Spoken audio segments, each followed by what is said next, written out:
আলিম প্রথম বর্ষের নতুন ছাত্রছাত্রীদের বরণ ও সবক অনুষ্ঠান 2024 শরীয়তপুর সদরের ঐতিহ্যবাহী চন্দ্রপুর মাজেদিয়া ইসলামিয়া আলিম মাদ্রাসায় অনুষ্ঠিত হয়েছে। শরীয়তপুর সদরের ঐতিহ্যবাহী চন্দ্রপুর মাজেদিয়া ইসলামিয়া আলিম মাদ্রাসার আলিম প্রথম বর্ষের 2024 সালের নতুন ছাত্রছাত্রীদের বরণ ও সবক অনুষ্ঠান এবং কৃতি শিক্ষার্থীদের সম্মাননা পুরস্কার ও নগদ অর্থ প্রদান করেন দাতা সদস্য আলহাজ মোহাম্মদ আবুল কালাম খান।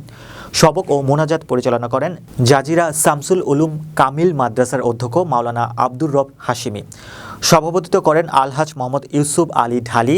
বক্তব্য রাখেন মাওলানা আব্দুস সোবহান, মোহাম্মদ আবুল কালাম শিকদার, মাস্টার নুরুল আমিন, উপাধ্যক্ষ হাফিজ নূর মোহাম্মদ, মাওলানা সিদ্দিকুর রহমান, মাওলানা আমানুল্লাহ।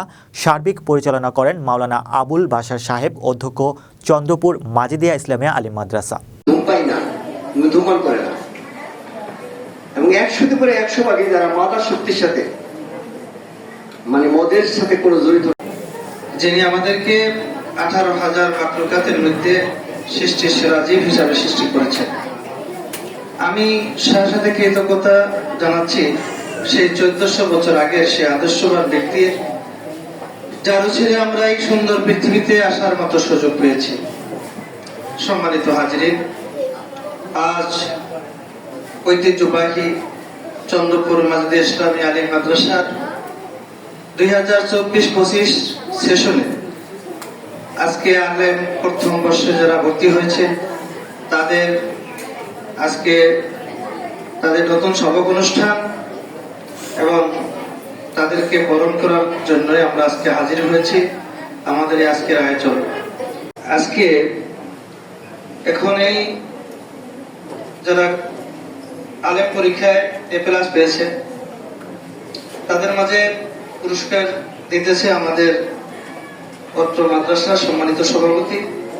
তার কাছ থেকে পুরস্কার গ্রহণের জন্য আমাদের হাফিজ আক্তারকে তার পুরস্কার নেওয়ার জন্য অনুরোধ করছি। এই পুরস্কারের টাকাটা দিতেছে মরহুম আলহাজ রশিদ খান সাহেবের সুযোগ্য ছোট ছেলে আলহাজ মোহাম্মদ কালাম খান।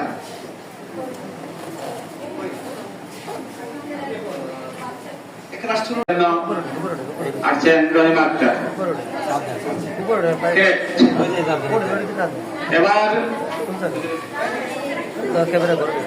রহিমা আক্তারকে বিশেষ অবদান রাখার জন্য, শিক্ষায় বিশেষ অবদান এবং A+ পাওয়ার জন্য কৃতি শিক্ষার্থী হিসাবে সম্মাননা পুরস্কার দিচ্ছেন অত্র মাদ্রাসার প্রিন্সিপাল জনাব আলহাজ আবুল বাশার সাহেব।